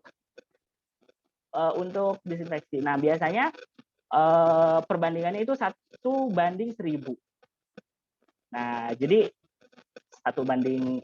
biasanya 1:1000 ya, berarti 1 ppm ya. Pokoknya 1:1000. Saya biasanya pakai 1:1000. Jadi 1 liter air saya larutkan dalam 1 mili Baiklin, saya larutkan dalam 1 liter air. Biasanya seperti itu, langsung disinfeksi. Dok, kalau nggak itu kalau mau ramah lingkungan ya, Dok. Tapi kalau misalkan dokter mau bersihin kandang, misalkan nih, saya pengennya klorinnya pekat, it's okay. Lebih pekat lagi nggak masalah. Pekat, bersihin kandangnya. Tapi jangan lupa dibilas berkali-kali sampai 2-3 kali. Itu boleh, silakan. Nah, yang paling mudah didapat itu adalah klorin. Ya, klorin juga memang dia efektif membunuh virus. Tapi ingat, sebagai desinfektan, bukan antiseptik ya. Kalau antiseptik itu kena muka tuh bahaya tuh, bisa iritasi ya, gitu. Jadi jangan sampai tuh desinfektan disemprot ke muka tuh, itu cukup berbahaya. Kecuali desinfektan tertentu ya, yang biasanya dipakai di misalkan di rumah, di unggas atau di apa, memang ada beberapa desinfektan, terutama klorin juga dengan pengenceran tertentu. Kalau misalkan dipakainya dengan konsentrasi tertentu dan aman, ya itu silahkan gitu. Tapi kalau untuk hewan, biasanya kalau mau ramah lingkungan itu 1:1000. Tapi kalau untuk ngebersihin kandang apa, misalkan dokter pengen lebih pekat, nggak jadi masalah, asal dibilasnya berkali-kali. Silahkan, itu lebih mudah. Nah, terus yang kedua untuk kitten, Dok. Nah, memang untuk kitten ini itu mortality-nya itu sangat tinggi sekali. Betul. Karena memang kitten itu dia sistem imunnya belum bagus ya, belum sempurna terbentuk, dan Panleukopenia ini dia itu memang menyerang hampir ke seluruh sistem yang menghasilkan sistem imun ya. Di antaranya itu bisa ke sumsum tulang juga, bisa juga ke limfonodus dan sebagainya. Oleh karena itu ketika Panleukopenia itu leukopenia. Jadi leukositnya drop. Kenapa? Karena itu seluruh organ yang menghasilkan leukosit itu diserang sehingga drop. Nah, biasanya untuk terapi yang efektif, sebenarnya sih belum ada terapi yang efektif. Saya pernah melakukan penelitian, Dok. Ini ada risetnya, saya pernah membimbing mahasiswa S1. Jadi saya menggunakan perbandingan 3 antibiotik dan kombinasi antibiotik untuk mengobati Panleukopenia, dan ada yang cukup efektif, itu di atas 65%. Itu saya mengkombinasikan antibiotik metronidazol dengan cefadroxil. Itu nanti bisa dibaca deskripsinya, itu yang bikin anak FKH IPB ya, itu saya pernah melakukan riset, itu hasilnya bagus. Saya membandingkan cefadroxil plus metronidazol sama cefadroxil saja. Nah, saya membandingkan 3 kombinasi itu, yang paling bagus itu metronidazol sama cefadroxil, dan itu juga saya pakai untuk pengobatan kitten. Itu dengan catatan dia tidak memiliki gejala muntah yang parah ya, Dok. Kalau muntah, itu kita tidak bisa memaksakan masuk lewat mulut. Kita pasti harus infus kan. Kalau untuk kucingnya 4 bulan mungkin bisa diinfus ya. Tapi kalau di bawah 2,5 bulan itu sangat sulit sekali ya untuk menginfus. Yang jelas biasanya sih Panleukopenia itu saya selalu ngasih edukasi, Dok, ke klien bahwa masa kritisnya itu 10 hari secara umum ya, dari mulai awal gejala timbul. Misal ini dia muntah nih. Nah, biasanya kita ngitungnya dari gejala awal gejala klinis muncul. Gejala klinis itu bentuknya bisa muntah, bisa nggak mau makan, itu hari ke-0 kita hitungnya. Kalau 10 hari dari ke-0 itu kucing hidup, biasanya survive, Dok, berdasarkan pengalaman selama ini. Tapi kalau dia nggak bertahan kurang dari 10 hari itu dia akan meninggal. Nah, itu kita harus jelaskan ke klien. Bu, ini kemungkinan selamatnya 10-20%. Itu fakta, Dok, di Panleukopenia. Mortality-nya di atas 90%. Itu betul kan ya? Berarti tingkat keberhasilannya berarti 10-20%. Ya. Nah, ini masa kritisnya 10 hari. Kalau misalkan 10 hari hidup dari misalkan awal gejalanya tanggal 1 nih sampai tanggal 11 hidup ini kucing kemungkinan dia bisa recovery. Kemungkinan besar setelah lewat hari ke-10 itu nggak serta-merta langsung sembuh. Biasanya mulai recovery, mulai naik kondisinya, mulai mau makan, mulai seger lagi gitu. Itu juga berlaku untuk kitten. Nah, untuk pengobatannya sih saran saya antibiotiknya saya biasanya kasihnya itu kombinasi itu. Kalau misalkan harus diinfus IV, saya biasanya sih mungkin masing-masing dokter beda ya. Saya biasanya kadang saya pakai ampicillin untuk IV-nya atau kadang juga saya pakai enrofloxacin. Itu sih yang biasanya saya pakai, dan pharmacopoeia itu istilahnya obatnya nggak usah banyak-banyak ya, kita tinggal sesuaikan dengan gejala klinisnya. Misalkan dia muntah parah, kalau kita mau kasih anti muntah silahkan, nggak pun misalkan nggak jadi masalah karena sebenarnya muntahnya itu dia itu sebenarnya karena gejala dari virusnya, selama virusnya belum lewat biasanya mau kita kasih anti muntah segimanapun agak mungkin berkurangnya hanya sedikit. Jadi jangan terlalu memaksakan. Kalau sudah make sure itu yakin itu obat, itu virus, jangan terlalu memaksakan, terlalu memakai banyak obat. Yang penting-penting saja. Biasanya yang penting itu yang saya kasih cairan itu sudah pasti, terapi cairan itu harus masuk. Misalkan nggak bisa infus ini dok, nggak bisa infus untuk kucing kecil, nggak bisa IV, SC, nggak bisa SC, ada teknik satu lagi yang intraosseus untuk cairan ya. Itu cairan tuh harus masuk, itu yang pertama. Terus yang kedua, pastikan antibiotik itu harus masuk. Meskipun antibiotik itu tidak membunuh virus, tapi setidaknya prinsipnya itu gini. Ketika kita itu mengobati virus dengan antibiotik, otomatis kita dapat menimbulkan infeksi sekunder. Harapan kita, imun kita tuh bisa fokus untuk melawan virusnya. Karena kalau infeksinya banyak, misalkan kita analogikan nih, ada suatu negara diserang, negara A datang, negara B datang, negara C datang, kita harus melawan negara D.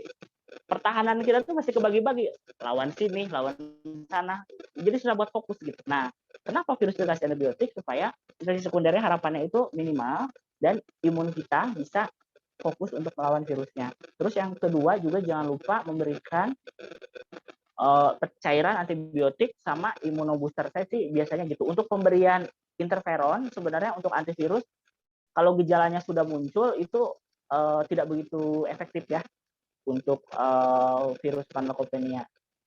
Ya, sepengalaman saya ya, kalau gejalanya sudah muncul, kecuali kalau untuk di awal tuh membantu. Misalnya kucingnya masih demam aja, masih mau makan tapi sedikit, gejalanya belum muncul. Tapi kalau udah ada muntah parah, udah ada diare, encer, apalagi sampai berdarah, itu penggunaan interferon menurut pengalaman saya tidak cukup membantu. Mungkin kalau dokter-dokter lain punya sharing pengalaman yang lain, interferon cukup membantu, nanti bisa di-sharing ke saya pada kondisi seperti apa. Gitu. Mungkin seperti itu, Dokter Wijaya. Oke, siap dok. Terima kasih banyak dok. Ya. Sangat membantu dok. Iya. Baik, terima kasih Dokter Rizal untuk jawabannya yang lagi-lagi sangat luar biasa juga ini. Saya juga baru mendengarkan ilmu-ilmu yang baru. Dokter Wijaya juga terima kasih atas pertanyaannya yang sangat luar biasa juga. Masih ada nih dok untuk penanya satu lagi yang terakhir ya dok. Ya. Saya pilihkan dari Dokter Hewan Intan dari Bogor, Maxim Pet Care. Oh iya. Silakan Dokter Hewan Intan untuk di-unmute audionya. Ya, terima kasih. Apakah suara saya terdengar? Ya, jelas dokter. Ya, oke. Terima kasih atas kesempatannya dok. Saya dan seluruh tim klinik ini sebenarnya adalah fans berat dari test kit yang dimiliki oleh TDV, yaitu ZR Bio ya, karena waktu itu kita sempat kehabisan test kit, terus kita pakai test kit FPV dari ZR Bio, itu bagus banget. Kalau seandainya saya disuruh milih ada 5 jenis test kit gitu di atas meja, saya pasti akan pilih ZR Bio karena memang ini bukan endorse, tapi beneran ini testimoni karena selain cepat banget dan akurasinya juga bagus, di test kit yang lain itu tidak menunjukkan tanda apa-apa, di ZR Bio ada garis bayang yang bisa membantu kita untuk seperti semacam clue gitu untuk membantu. Nah, tapi yang saya ingin bertanya sekarang adalah tentang test kit FIP. FIP dari ZR Bio itu sebenarnya juga menarik untuk dimainkan.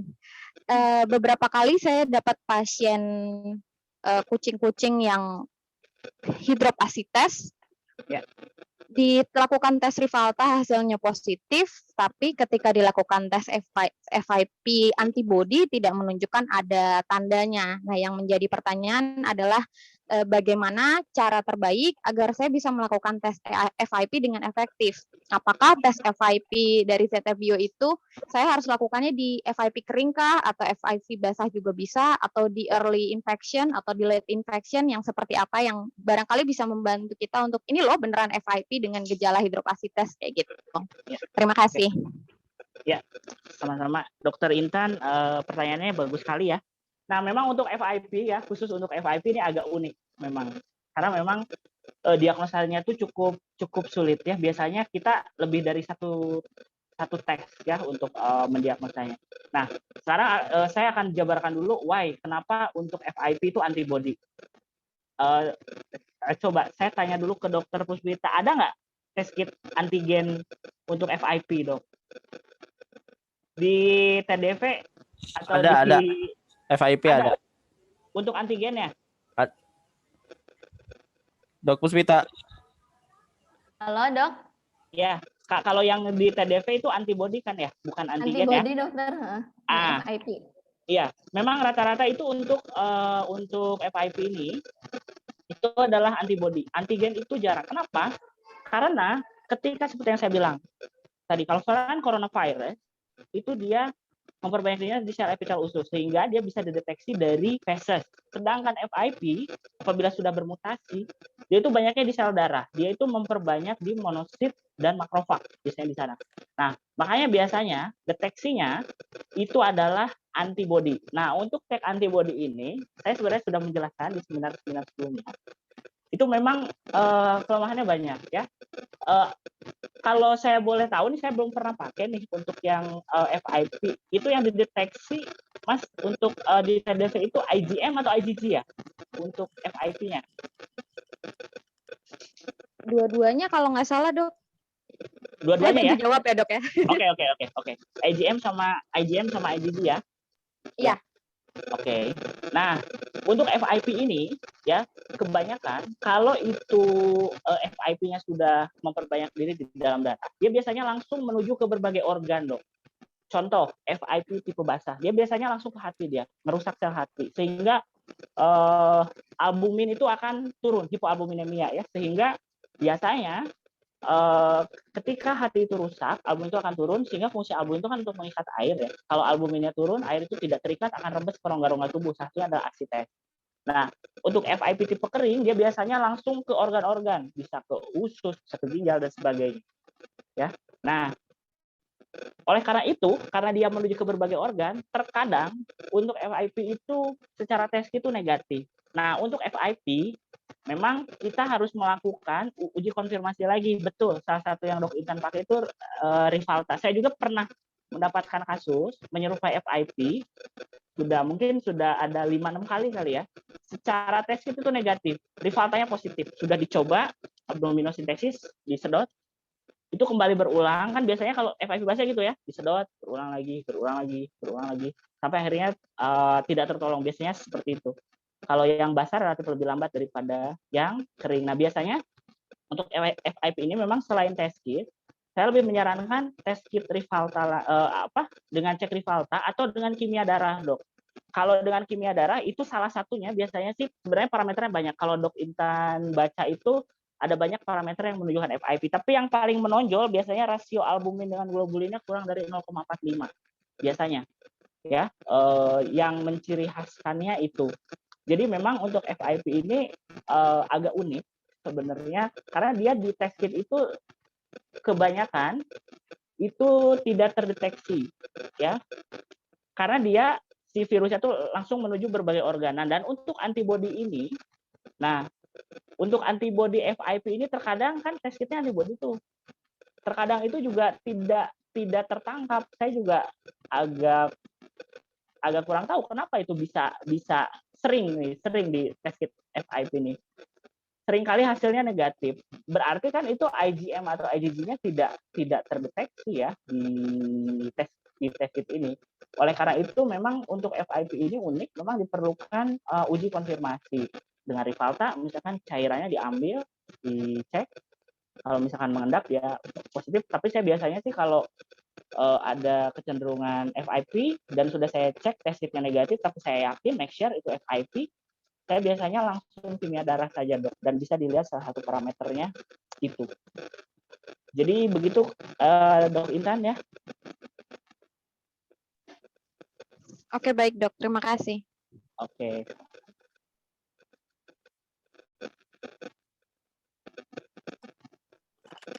Baik, terima kasih Dr. Rizal atas jawabannya. Dan untuk Dr. Intan, terima kasih juga sudah memberikan testimoni mengenai test kit kami ya, yang sangat recommended ya dok pastinya. Betul, Di dok. sini, oke terima kasih dokter. Untuk 4 orang penanya ini kami juga kan sudah menyiapkan hadiah nih. Hadiahnya ada test kit dan juga ada scrub untuk 4 penanya tadi ya. Ada untuk Dokter Hewan Dwi Mutiara, Dokter Hewan Intan, Dokter Hewan Dani, dan Dokter Hewan Wijaya. Selamat dok. Pembicaranya nggak dapat door prize ya dok? Wah, door prize-nya banyak nih pembicara. Oke, kita masuk ke sesi selanjutnya ya dok. Ini kita punya sesi yang terakhir, ada sesi pembagian door prize nih buat seluruh peserta di sini. Dokter Rizal masuk nggak nih Mas Bima ke list door prize-nya? Nanti itulah under table aja lah. Oke. Oke. Ini kita punya door prize untuk 8 orang pemenang ya dok? Mas? Oke, kita langsung aja deh. Ya, sebentar. Masuk ke sesi door prize ini. Yuk, siapa lagi nih yang akan dapatkan door prize? Sesi 8 orang lagi ya. Bentar, tunggu. Nah.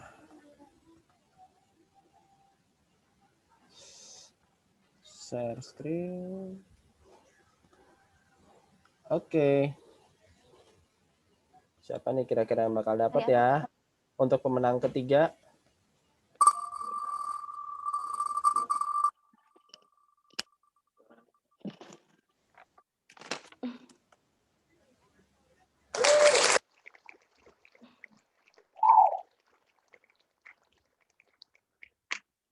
Dian Setianingsih.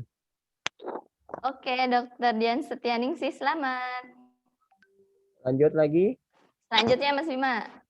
Ya, yang keempat.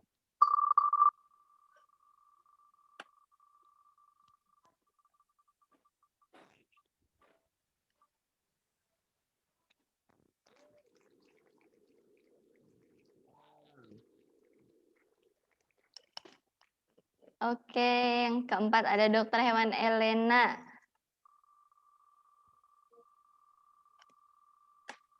Yang kelima.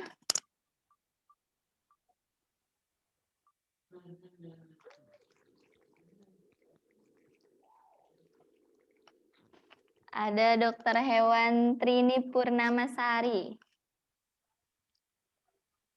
Lanjut yang keenam.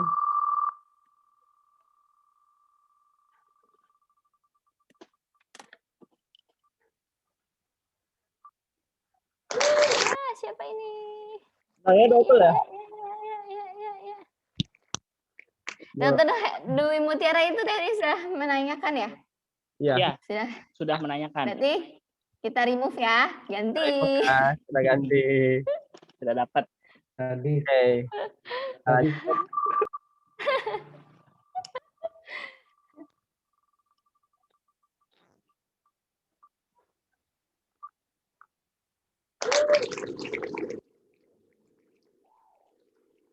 Oke, ada Dokter Hewan Faris Iriandi yang keenam.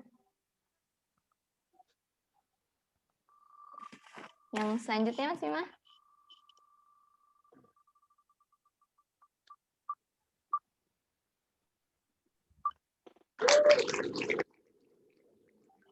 Oke, ada Dokter Hewan Fatan Abdul Aziz.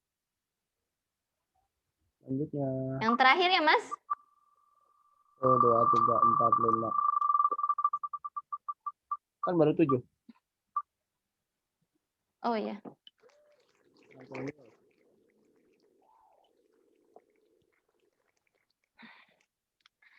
Dokter hewan Antonius Yunani.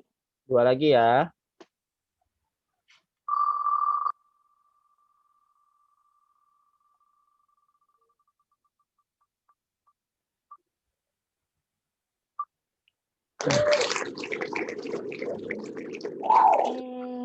Dokter hewan Veronica Dewi. Oke, yang terakhir.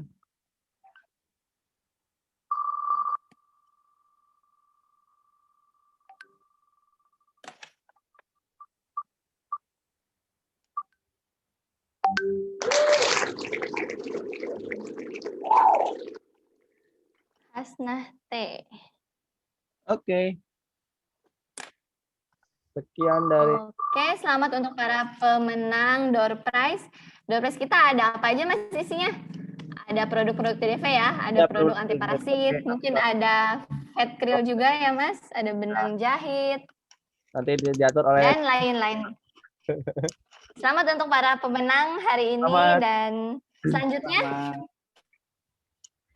ada untuk presensi, Mas Ya, Bima. untuk link presensi ya.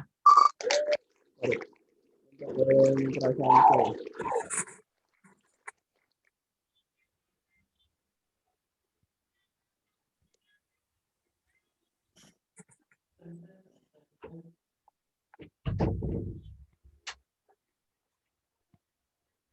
Link presensi ini. Kok nggak bisa? Sebentar.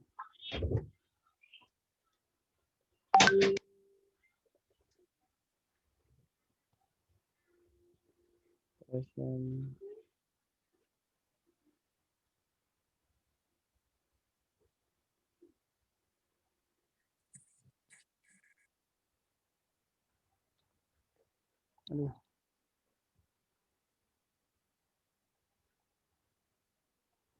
Bentar, sinyalnya jelek banget nih. Ternyata.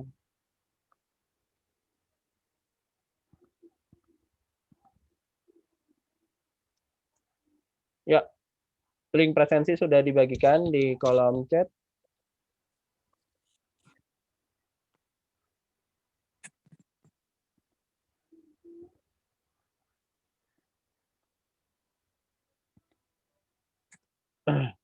Untuk para peserta bisa langsung mengisi absensinya dari link yang sudah di share di room chat.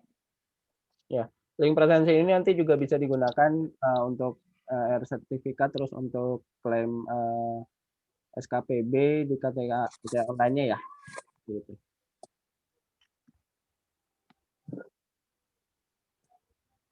Oke, silakan dilanjut, Dok Puspita. Oke, berarti ini sudah bisa ditutup, Mas? Berapa? Sudah? Untuk Sudah bisa ditutup. para pemenang, jangan lupa nanti untuk mengirimkan data dirinya, untuk alamat, nomor handphone, atau penerima, untuk hadiah penanya, 4 orang penanya, dan juga hadiah door prize. Seperti itu. Dan nanti kalau ini ada masukan dari Dok Rizal, jika memang mau ada pertanyaan lebih lanjut, bisa kirim email ke Dok Rizal. Seperti itu. Saya ini ada alamat emailnya. Ya. rizalarifinakbari@gmail.com. Langsung saja nanti kirimkan pertanyaannya untuk dokter yang belum sempat. Terus satu lagi, di sini. ada yang mau melanjutkan tanya jawab mengenai produk test kit, mungkin Dok Puspita boleh menyebutkan untuk kontak dari Dok Puspita. Oh iya. Untuk rapid test.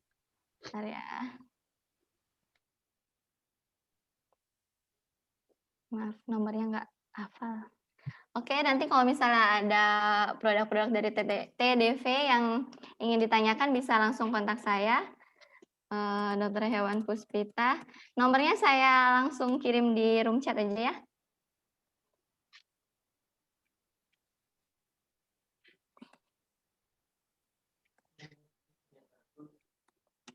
Oke, nomornya sudah saya kirimkan 0822-614-34988. Baik, berakhir sudah acara webinar pada malam hari ini. Terima kasih banyak Dokter Rizal untuk materi yang sangat luar biasa Ya, ini. sama-sama. Malam Puspita dan ini dokter-dokter iya semua. saya tidur jadi tambah pinter gitu lah ya Dok ya. Sama nih teman-teman yang lain juga. Ya, sama-sama belajar, Dok. Iya, terima kasih untuk dokter-dokter semua, untuk kolega semua dan mahasiswa yang mengikuti acara pada malam hari ini. Baik, mungkin selanjutnya saya serahkan kepada host ya, Mas Bima. Saya sebagai moderator mohon izin undur diri. Assalamualaikum warahmatullahi wabarakatuh. Terima kasih semuanya. Waalaikumsalam. Waalaikumsalam warahmatullahi wabarakatuh. Terima kasih pada Dr. Rizal Arifin yang sudah memberikan banyak ilmu nih, bermanfaat buat para dokter hewan maupun dari mahasiswa FKH di Indonesia. Dan terima kasih juga untuk Dok Puspita yang sudah membantu acara yang dengan sangat baik ini. Terima kasih juga untuk para peserta seluruh Terima kasih. dokter hewan maupun dari mahasiswa FKH yang sudah hadir di TTV Academy. Untuk TTV Academy 2.0 juga akan dilanjut lagi. Jadi semua informasi juga akan kita update di Instagram Tunas Daya Vetama ataupun juga akan selalu dapat informasi melalui grup WhatsApp TTV Academy. Sekian dari PT Tridaya Faruna dan PT Tunas Daya Vetama. Mohon maaf jika masih banyak kekurangan dan kesalahan dari kami. Acara kami akhiri dan kami tutup. Wassalamualaikum warahmatullahi wabarakatuh. Waalaikumsalam warahmatullahi wabarakatuh.